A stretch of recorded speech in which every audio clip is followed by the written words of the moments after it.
The city air carried a familiar chill, a dampness that seemed to seep into the bones of anyone who stood still for too long. But for the woman standing on the pavement across from the grand banking institution, the cold was a distant thought. Her name was Eleanor, and at 68, she had learned to find a quiet warmth within herself that no amount of gray, drizzly weather could extinguish. She looked up at the building, not with awe or intimidation, but with a kind of simple, steady observation. It was a building of stone and glass, towering over the street like a modern-day cathedral, its name Sterling and Roy's Private Wealth. Management etched in brass letters that gleamed even under the overcast sky. Eleanor was a woman shaped by a different era. Her coat, for instance, was a good 10 years old, a classic tweed that had faded from a rich brown to a softer, more gentle shade of wheat. It was frayed at the cuffs, but the wool was still thick and warm, a testament to its quality. Her handbag, slung over her shoulder, was made of dark scuffed leather, the kind that gets more beautiful with age, creased and softened by years of being held, of carrying groceries, library books, and now, a few very important documents. Her silver hair was cut in a simple, practical style, and her face, lined with the gentle maps of a life filled with laughter and thought, held a pair of eyes the color of a calm sea. They were eyes that missed very little. She remembered when this street was full of smaller shops, a butcher, a baker, a little post office where the postmaster knew everyone by name. Now, it was a canyon of glass and steel, home to international brands and private banks that felt less like places of business and more like exclusive clubs you needed a secret password to enter. Her husband Richard had understood this new world. He had navigated it with an ease that sometimes baffled her, building an empire from nothing but a good idea and an unshakable belief in hard work. He had always been the one to handle their finances, not out of a sense of control, but because he enjoyed it. He saw it as a grand, complex puzzle. Since he had passed away a year ago, the puzzle had fallen to her, and today she was here to solve one small but very important piece of it.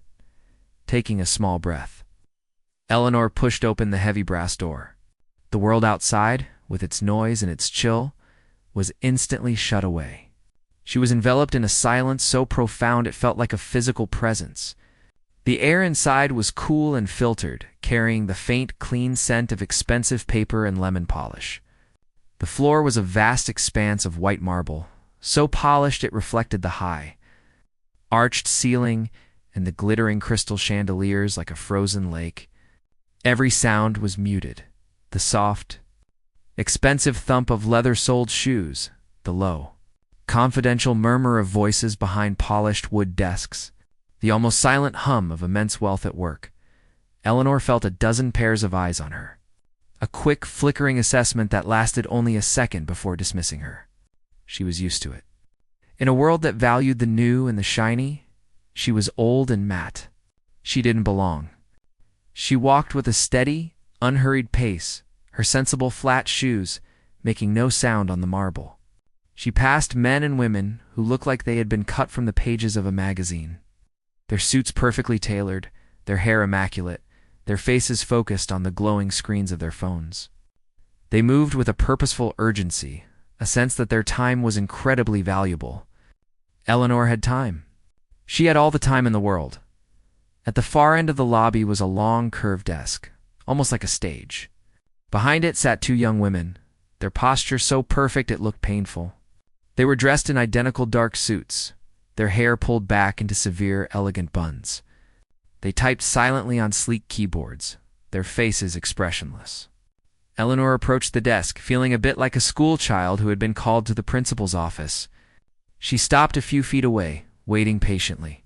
One of the women, a young woman with a face that was pretty in a cold sort of way, finished typing, then slowly lifted her head. Her eyes, a cool, sharp blue, took in Eleanor's coat, her scuffed handbag, her simple hairstyle. A flicker of something surprise, maybe, or disdain crossed her features before being replaced by a professional, but utterly empty, smile. "Welcome to Sterling and Royce," she said. Her voice as smooth and polished as the marble floor. "How may I direct you?" "Good morning," Eleanor said, her own voice soft and warm, a stark contrast to the coolness of the lobby. "I would like to speak with someone about a trust fund, please." "The Vance family trust." The woman's smile didn't change, but her eyes narrowed almost imperceptibly. She tapped a few keys on her keyboard, her gaze fixed on the screen in front of her. "The Vance family trust," she repeated, her tone flat. "And do you have an appointment?" "Oh, dear me, no," Eleanor said with a gentle, apologetic smile. "I was just in the area and thought I would pop in. I know it's short notice. It's a rather simple matter, really. I just need to arrange a transfer." She shifted her handbag on her shoulder, feeling the familiar weight of the documents inside. She had Richard's lawyer check them over 3 times just to be sure. Everything was in order. The woman at the desk, whose name tag read Jessica, stopped typing and looked at Eleanor again, this time for a longer moment. The assessment was more thorough, more critical.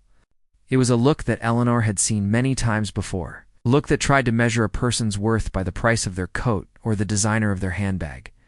It was a look that always made her a little sad, not for herself, but for the person giving it. "I see," Jessica said, her voice losing some of its polished warmth and taking on a clipped, efficient tone. "Trust and estate services are by appointment only. I can see if a relationship manager is available to schedule a consultation for you. Perhaps in a few weeks." "A few weeks?" Eleanor repeated, a little puzzled. "Oh my. I was hoping to get it sorted out today. You see, the hospital is waiting for the funds for their new wing. They're very eager to get started." Jessica's perfectly plucked eyebrows rose a fraction of an inch. The mention of a hospital wing didn't seem to register as anything significant. To her, Eleanor was just an old woman in an old coat, talking about things that were clearly beyond her understanding. "Yes, well, our senior managers have very full schedules," she said, her tone implying that Eleanor should have known this. "But let me see what I can do." She picked up a sleek black telephone and pressed a button, her back turned slightly to Eleanor as she spoke in a low voice. Eleanor couldn't hear the words, but she could see the stiff set of Jessica's shoulders, the impatient tap of her fingers on the desk. She felt a familiar sense of being an inconvenience, of being a problem that needed to be managed. She thought of Richard, how he would have strode in here, his presence filling the room, his name opening doors instantly. He had always told her that their wealth was a tool, not a weapon, and that the true measure of a person was how they treated the people they didn't have to be nice to. She wondered what he would say if he could see her now, standing at this cold, unwelcoming desk, feeling like she was asking for a favor instead of conducting a piece of business. After a few moments, that felt like an eternity. Jessica replaced the receiver and turned back to her. Her smile was even tighter than before. "Mr. Davies, a junior relationship manager, will be down to see you in a moment," she announced. "He can assist you with scheduling a future appointment." "Well, that's very kind of him," Eleanor said, her politeness a shield against the woman's chilly demeanor. "Thank you so much." Jessica gave a brief, sharp nod, then immediately turned her attention back to her computer screen, her fingers already flying across the keyboard. The conversation was over. Eleanor was dismissed. She stepped away from the desk and stood awkwardly in the middle of the vast, silent lobby, feeling like a misplaced piece of furniture. She watched the people around her, so confident, so self-assured. They moved through this world with an ease she had never known, an ease that came from having money, from having power. She and Richard had always had the money, but they had never quite mastered the power. They had never wanted to. They had built a life on different values, on kindness, on community, the quiet satisfaction of doing good. She didn't have to wait long. A young man appeared from a corridor to the side of the lobby. He was tall and thin, with a face that was handsome in a sharp, angular way. He wore a dark gray suit that was clearly expensive, tailored to fit his lean frame perfectly. His hair was slicked back from his forehead, and he held a tablet in one hand, as if it were an extension of his arm. He walked with a quick, impatient stride, his eyes scanning the lobby until they landed on Eleanor. A look of brief annoyance crossed his face, as if he had been called away from something far more important. He strode towards her, his hand outstretched. "You wish to speak with someone about the Vance Trust?" he asked, his voice crisp and a little loud in the quiet space. He didn't wait for an answer. "I'm Mr. Davies. Come with me, please." He turned and walked away without another word, expecting her to follow. Eleanor hurried to catch up, her handbag bouncing against her hip. He led her not to one of the plush private offices she could see through the glass walls, but to a small glass-walled cubicle tucked away in a corner right next to the main thoroughfare. It was more like a fishbowl than an office, with a small desk and two simple chairs. It was designed for quick, impersonal transactions, for people who didn't warrant the privacy or the comfort of a real office. It was a place to be put on display, a subtle but clear message of where she belonged. Mr. Davies gestured towards one of the chairs, his gaze already flicking back to his tablet. "Please have a seat," he said, his tone distracted. "Now, what seems to be the problem?" The chair was harder than it looked. It was a simple, modern design, all clean lines and no padding, and Eleanor shifted slightly, trying to find a comfortable position. There wasn't one. The small, glass-walled cubicle felt like a cage, a transparent box where she was put on display for the rest of the bank to see.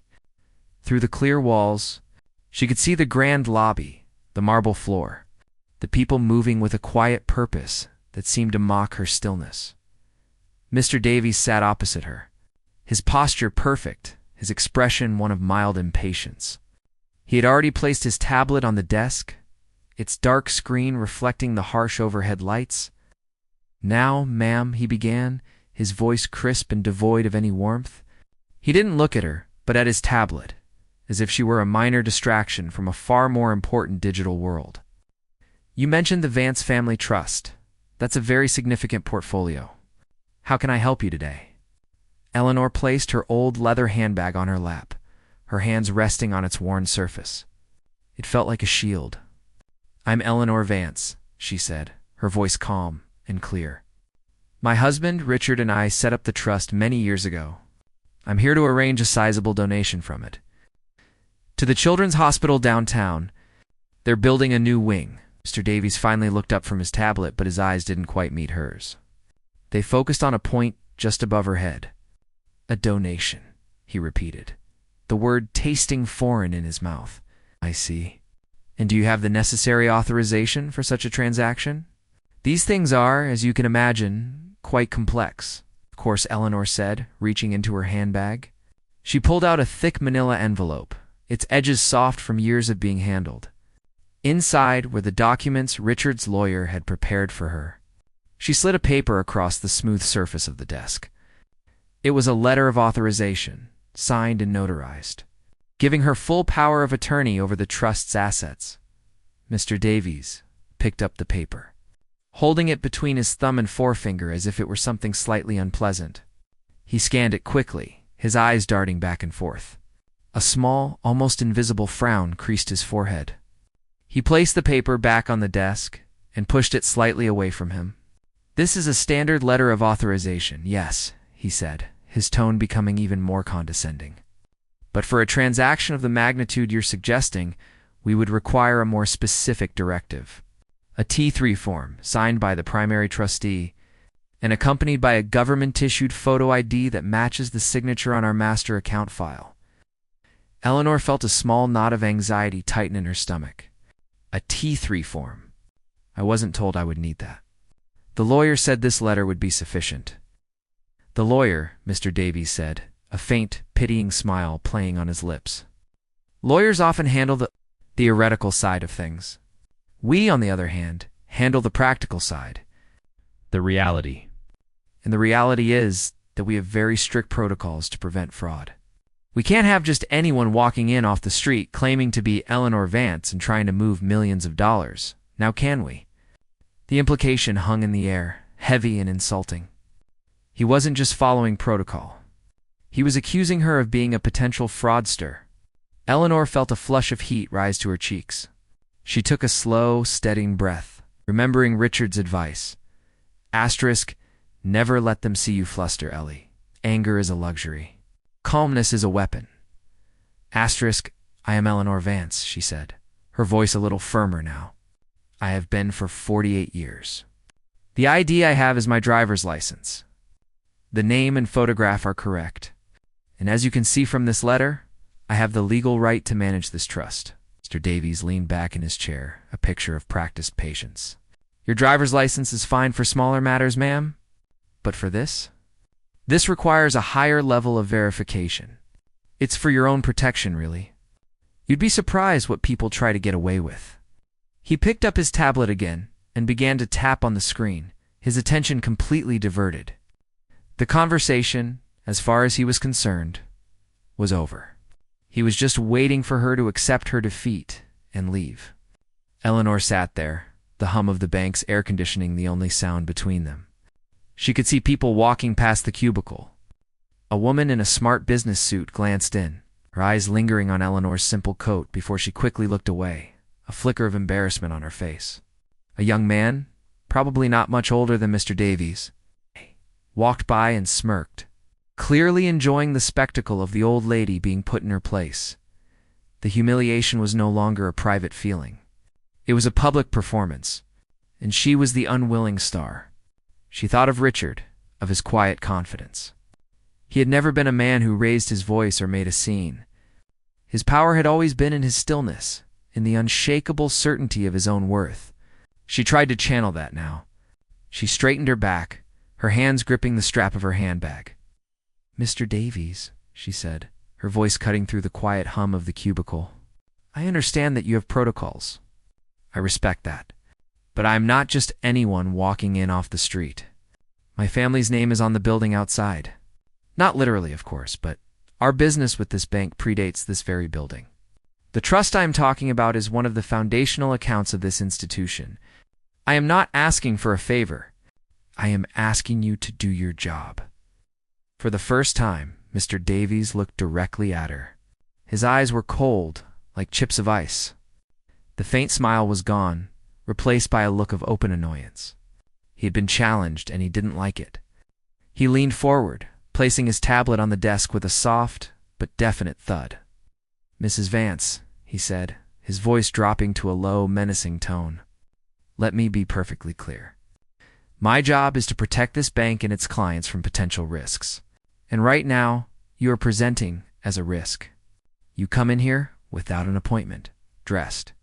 Well, dressed as you are, with a letter that, while legally sound, is not sufficient for the transaction you're proposing. You refuse to understand the complexity of the situation. You are being difficult." He stood up, a clear signal that the meeting was over. "I am going to offer you a courtesy," he continued, his voice loud enough for a passing couple to glance over curiously. "I can schedule an appointment for you with one of our senior relationship managers. They might be able to help you navigate the process. The earliest opening is in 3 weeks. I suggest you use that time to gather the correct documentation. Perhaps your son or your financial advisor can help you." The insult was deliberate and cruel. He was implying she was a confused old woman who needed a man to hold her hand. Eleanor felt a wave of anger so pure and so hot it almost took her breath away. She wanted to stand up and shout at him, to tell him exactly who she was and who her husband had been. She wanted to smash his smug tablet on the polished floor. But she didn't. She just sat there, her hands clenched into fists in her lap, her knuckles white. She thought of the hospital. She thought of the children, the ones who would benefit from this money. She thought of the new wing, a place of hope and healing. Her anger began to cool, replaced by a cold, hard resolve. This was not about her pride anymore. It was about something much bigger. "You are making a very big mistake," she said, her voice quiet but steady. Mr. Davies scoffed, a short, ugly sound. "I don't think so. I think I am being prudent. Now, if you'll excuse me, I have other clients to attend to." He walked to the door of the cubicle and held it open. His gesture a clear command for her to leave, Eleanor slowly stood up, her body feeling stiff and sore. She picked up her handbag and the manila envelope, her movements deliberate and dignified. She walked towards the open door, her head held high. As she passed him, she stopped and looked him straight in the eye. "My husband always said that you can tell a lot about a person's character by how they treat those they think they can ignore," she said. her voice barely a whisper. "You have shown me your character, Mr. Davies, and it is sadly lacking." Without waiting for a response, she walked out of the cubicle and into the grand lobby. She could feel his eyes on her back, burning with anger and frustration. She didn't look back. She walked towards the heavy brass doors, her heart heavy with a sense of defeat. She had failed. The hospital would have to wait. Richard's legacy would have to wait. She pushed open the door and stepped out into the cold, damp air. She took a deep breath, the city air filling her lungs. She felt a single, hot tear escape and trace a path down her cheek. She quickly wiped it away. She would not cry. Not for him. Not for herself. Just as she was about to step off the curb and hail a cab, she heard a sound behind her. It was the sound of a car pulling up to the curb, not a taxi, but a sleek, black sedan that seemed to absorb the light around it. The car was silent, expensive, and out of place on this busy street. And then the back door opened, and a man stepped out. He was tall and broad-shouldered, with a familiar face that was etched with a deep, abiding love. It was Richard. But that was impossible. Richard was gone. Eleanor blinked, her vision blurred with tears. She looked again. The man was still there, but he wasn't Richard. He was younger, but he had the same kind eyes, the same gentle smile. He was a driver, a man who had worked for their family for over 20 years. And behind him, the door of the bank was opening again. The energy of the street seemed to shift, to crackle with a sudden, intense anticipation. Something was about to happen.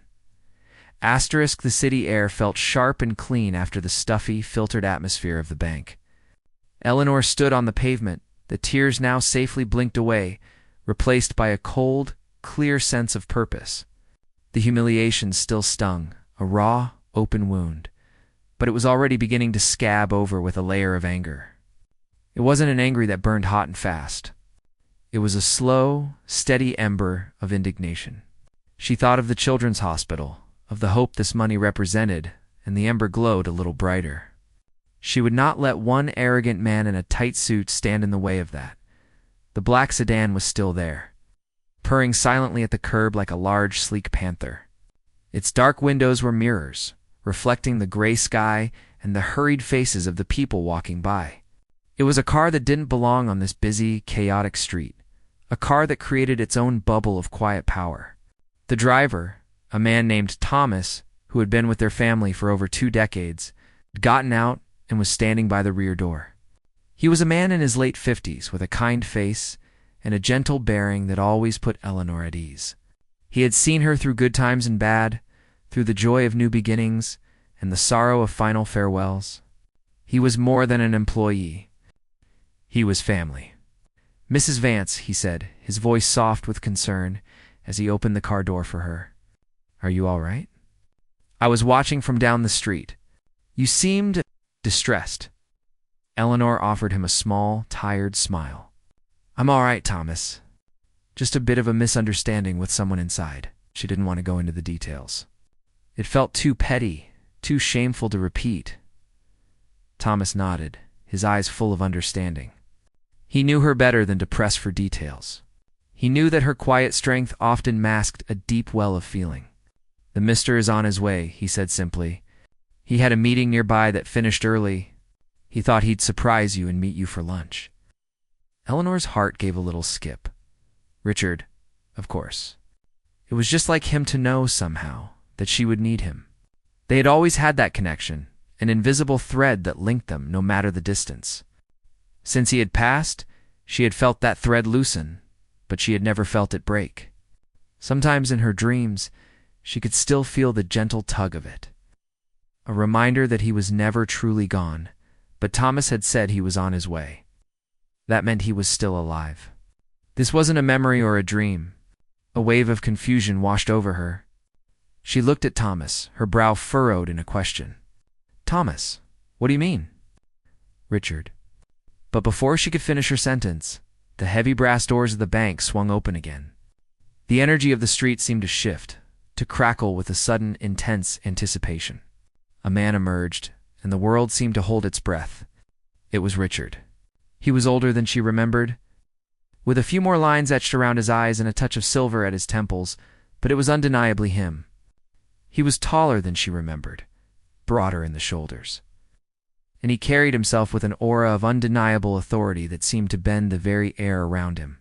He was dressed in a simple but exquisitely tailored suit, the dark fabric a stark contrast to his crisp white shirt. He wasn't handsome in a classic movie star way, but he possessed a rugged, compelling presence that drew the eye and commanded respect. He ignored the traffic, the people, the noise of the city. His eyes scanned the pavement, searching, and when they found her, his entire expression softened. The hard lines of his face relaxed, and a look of deep, abiding love filled his gaze. He started towards her, his long strides eating up the distance between them. "Richard," Eleanor whispered, her voice barely audible. It was him. It was really him, Eleanor said, his voice a low, familiar rumble that she felt in her bones. He reached her and took her hands in his grip strong and warm. "What is it? What's wrong?" I could feel it. A mile away, I could feel that something was wrong. Eleanor looked up at him, her mind a whirlwind of confusion and relief. "But how? I thought they said you were gone." Richard's eyes darkened with a shadow of pain. "It's a long story, my love. A story for another time. Right now, all that matters is you." He turned his head, his gaze falling on the bank, then on Thomas, who gave a slight, respectful nod. His eyes then scanned Eleanor's face, taking in the lingering traces of her distress, the faint puffiness around her eyes. His jaw tightened. "Who did this to you?" he asked, his voice quiet but with an edge of steel that was more terrifying than any shout. Eleanor shook her head. "It doesn't matter. It's just a silly misunderstanding." "It matters," Richard said, his tone leaving no room for argument.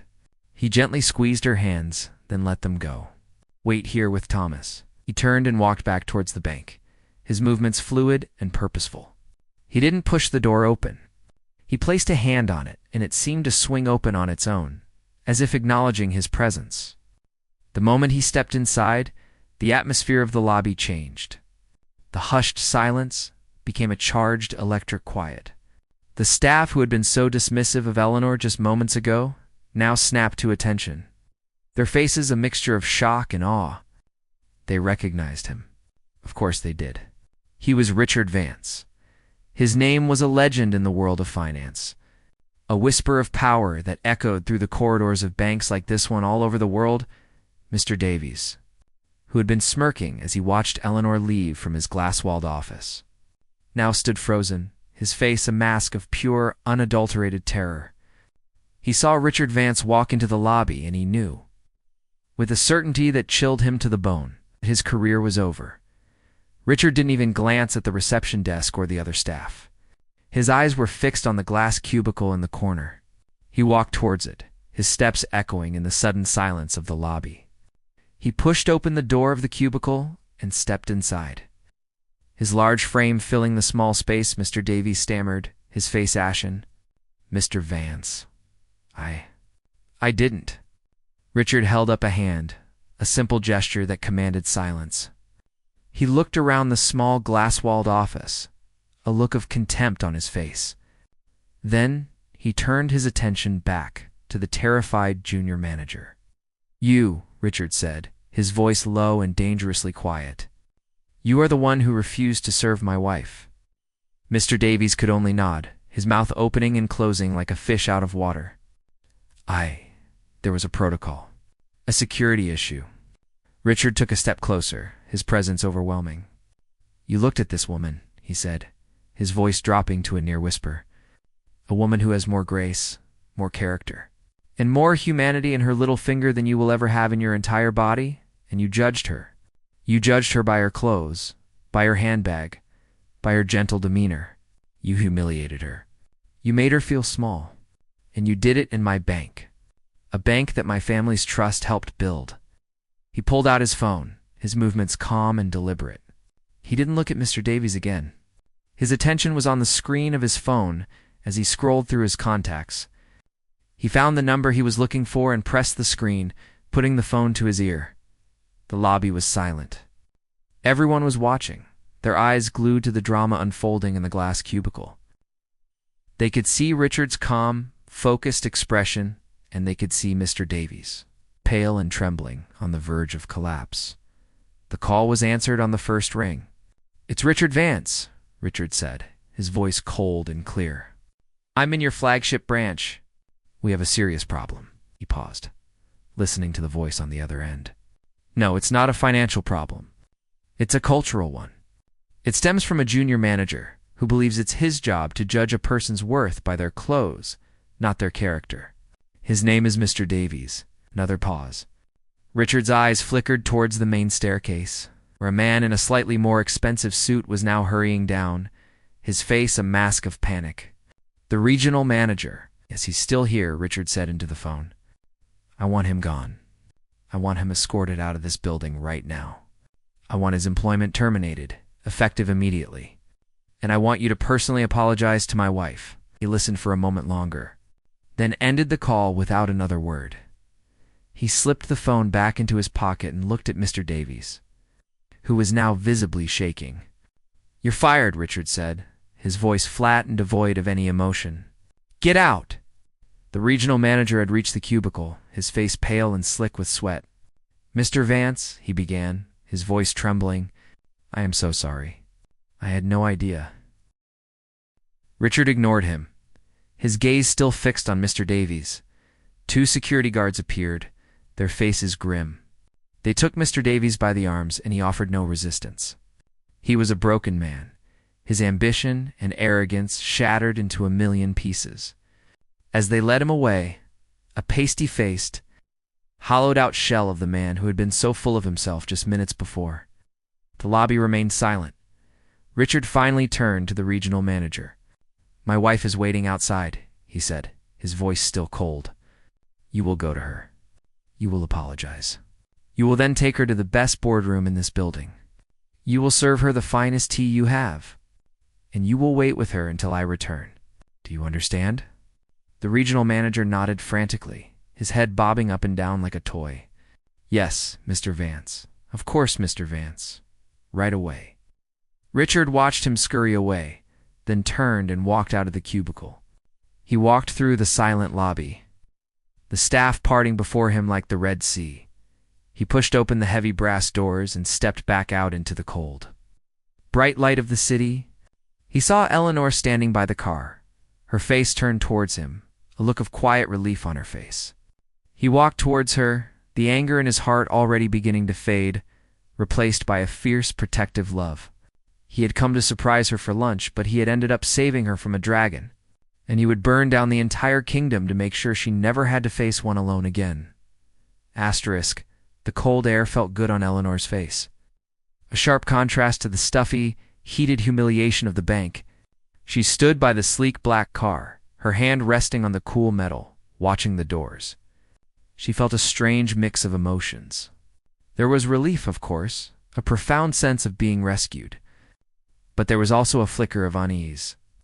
Richard's anger, while justified, was a powerful force, like a storm that had passed through, leaving the air charged and changed.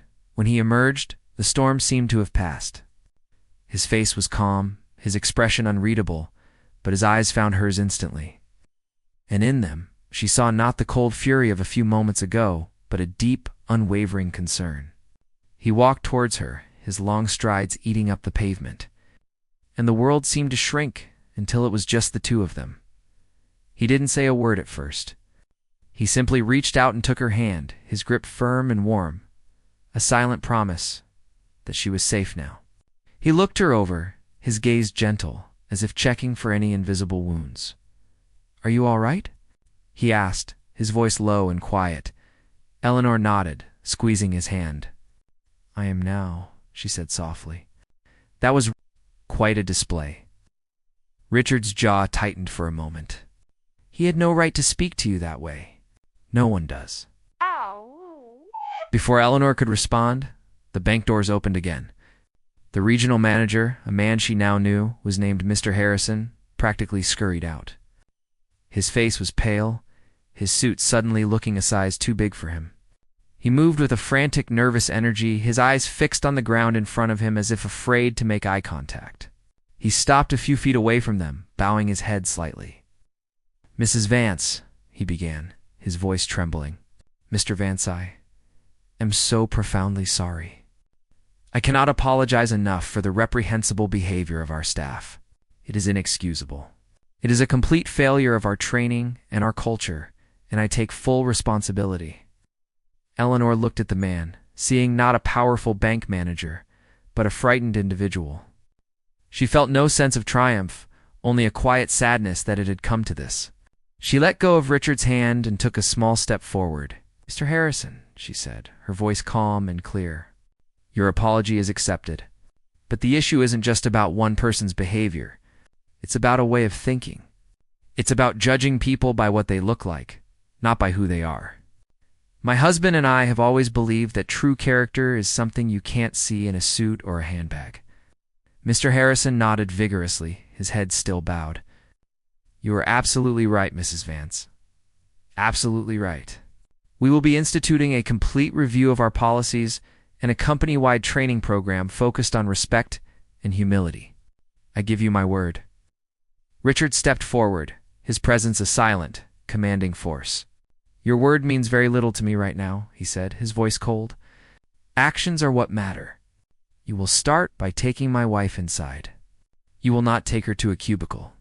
You will take her to the best boardroom in this building. You will serve her tea. You will make her comfortable. And you will wait with her until I return. Do you understand?" "Yes, Mr. Vance," Mr. Harrison stammered. "Of course, Mr. Vance. Right this way, Mrs. Vance." He led them back into the bank, but this time the experience was completely different. The vast marble lobby, which had felt so hostile and unwelcome just minutes before, now seemed to hold its breath in their presence. The staff who had ignored Eleanor now stood straighter, their eyes averted, their faces a mixture of fear and awe. Mr. Davies was gone, and in his place was a chilling silence that spoke volumes. Mr. Harrison led them not to the main elevators, but to a private wood-paneled one that required a keycard. It rose smoothly and silently, opening directly into a hallway carpeted in thick, rich wool. He opened a pair of heavy, carved doors and gestured for Eleanor to enter. The room was breathtaking. It was a world away from the small glass-walled cubicle. A long, polished mahogany table dominated the space, surrounded by deep, soft leather chairs.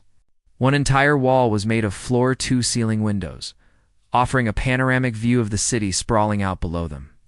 The air was filled with the quiet, respectful hum of power. Eleanor walked to the window and looked out at the view.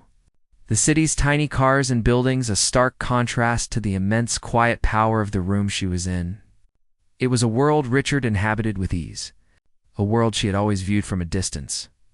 Mr. Harrison fussed over her, offering her a selection of fine teas from a silver tray, his hand shaking slightly as he poured. Eleanor sat in one of the comfortable chairs, the soft leather enveloping her, and accepted the cup. She felt a sense of calm settle over her. The storm had passed, and now there was just the quiet aftermath. Richard stood by the window, his back to the room, looking out at the city. He was on the phone again, his voice low and measured. Eleanor could only catch snippets of his conversation, but it was clear he was talking to someone of great importance.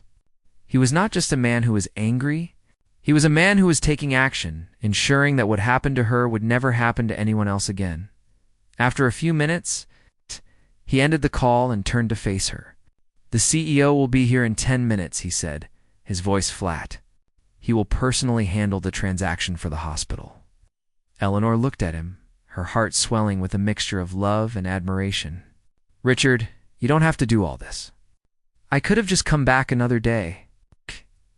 He walked over to her and crouched down beside her chair, taking her free hand in his. "Yes, I do," he said, his eyes locking with hers. "This was never about the money, Ellie. It was about respect. They disrespected you. They disrespected everything we stand for. And that is something I will never tolerate." Just then, the doors to the boardroom opened, and a man entered. He was older than Richard, with a distinguished, silver-haired look and an expensive, perfectly tailored suit. He carried an air of immense authority, but as his eyes fell on Eleanor, his expression softened into one of deep, genuine respect. This was the CEO of the entire bank, a man who oversaw billions of dollars, and he had come to apologize to a woman in a simple tweed coat. "Mrs. Vance," he said, his voice warm and sincere, "I am Jonathan Price. I am so incredibly sorry for the way you were treated today. Please, allow me to make it right." The man who introduced himself as Jonathan Price, the CEO, had a face that was a roadmap of a long and successful career. His eyes, a pale, intelligent blue, held a look of genuine regret that went beyond the polished script of a corporate apology. He didn't look at Richard, but directly at Eleanor, his focus entirely on her. "Mrs. Vance," he began, his voice a low, earnest rumble, "there is no excuse for what happened here today. None. Our institution failed. Not just in its protocols, but in its basic human decency. We are in the business of serving people, and today we forgot that fundamental principle. I am personally and profoundly sorry." Eleanor looked at the man, seeing the sincerity in his eyes. She gave a small, gracious nod. "Thank you, Mr. Price. I appreciate your saying that." Richard remained standing by the window, a silent, watchful guardian. He had made his point, and now he was letting Eleanor handle the rest. He knew her strength was not in his kind of power, but in her own quiet, unshakable grace. Mr. Price gestured towards the polished mahogany table. "Please," he said, "let us not waste another moment of your time. The transaction you wished to make. It will be my honor to process it for you personally. Right now." He didn't lead them to a small side office. He simply sat down at the head of the vast table, opened a sleek laptop he had been carrying, and looked at Eleanor expectantly. The regional manager, who had been hovering nervously by the door, practically sprinted forward to pull out a chair for her. Eleanor sat down, feeling a little out of place in the grand, silent room. She reached into her handbag and pulled out the manila envelope, sliding the documents across the polished wood. Mr. Price took them, his eyes scanning the papers with a quick, professional efficiency. The transaction that had been deemed impossible an hour ago, the one that required forms she didn't have and appointments she couldn't get, was completed in less than 10 minutes. There were no condescending questions, no suspicious glances. There was only the quiet tapping of keys and the swift, silent transfer of a sum of money that could change the lives of thousands. "It is done," Mr. Price said, closing his laptop with a soft click. "The Children's Hospital will receive the funds by the end of the business day. Thank you, Mrs. Vance. Your generosity is humbling." He stood up, and Richard walked over to the table, placing a hand on Eleanor's shoulder. His touch was a familiar, comforting weight. "Mr. Price," Richard said, his voice calm but with an undercurrent of steel, "this isn't over. The man you fired was a symptom, not the disease. The culture in this bank is broken. It values appearances over people. That needs to change." Mr. Price nodded, his expression grim. "I agree, Mr. Vance. Completely, and it will change. I am already initiating a company-wide review. We will be implementing a new mandatory training program for every single employee, from the executives to the cleaning staff. It will be focused on humility, respect, and the true meaning of service. We will call it the Eleanor Vance Principle." Eleanor looked up, surprised. You don't have to do that," Mr. Price said, a faint smile touching his lips for the first time. "I want to. It's the least we can do. You have taught us a valuable lesson today." As they left the boardroom, the atmosphere in the bank had shifted once again. The staff they passed didn't just look away. They offered small, respectful nods, their faces filled with a new understanding. The story of what had happened was already spreading through the hushed corridors. A modern-day fable about a woman in a simple coat and the quiet power of her character. In the car, with Thomas driving them smoothly through the city streets, the tension finally began to melt away. Richard hadn't said a word since they had left the bank. He just sat there, holding Eleanor's hand, his thumb gently stroking the back of it. "Are you really all right?" he asked, his voice soft. Eleanor turned to look at him, her heart swelling with love. "I am," she said. "I was a little shaken, I'll admit." But I'm not angry. Not anymore. I just feel sad for that young man, Mr. Davies, to have so much ambition and so little kindness. That must be a very empty way to live." Richard sighed, his gaze fixed on the city passing by outside the window. "He made his choice, Ellie. He chose to be cruel. He chose to judge a book by its cover. You can't feel sorry for someone who willingly lets that kind of poison into their heart." "No," she said softly. "But I can't help it.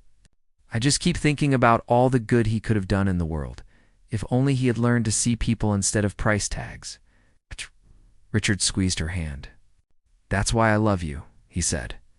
"Even after everything, you still see the best in people." They didn't go home. Instead, Thomas pulled up in front of a small, unassuming cafe tucked away on a quiet side street. It was their favorite place, a little spot with wobbly tables and the best soup in the city. It was a world away from the sterile, opulent boardroom of Sterling and Royce. They sat at a small table in the corner, the steam from their mugs of hot soup rising into the air. The cafe was filled with the gentle buzz of conversation, the clinking of spoons against ceramic bowls, the warm, delicious smell of fresh bread. It was real. It was human, Eleanor said, dipping a piece of bread into her soup. "For a little while today, in that bank, I felt invisible, like I didn't matter." Richard looked at her, his eyes filled with a fierce, protective love. "You matter more than anyone in that building. More than all the money in all their vaults." Eleanor smiled, a genuine warm smile that reached her eyes. "I know that," she said. "But it's nice to be reminded." They ate their lunch in a comfortable silence, the events of the morning already beginning to feel like a distant dream. The money, the bank, the powerful men, it all faded away, leaving only the simple, profound truth of their connection. They had built a life together, not on the shifting sands of wealth and status, but on the solid bedrock of love, respect, and shared values. And as they sat there, in their favorite little cafe, sharing a simple meal, they were the richest people in the world. The incident at the bank had been a test, and they had passed. Not with power or anger, but with grace and love. And that was a fortune that no one could ever take away from them.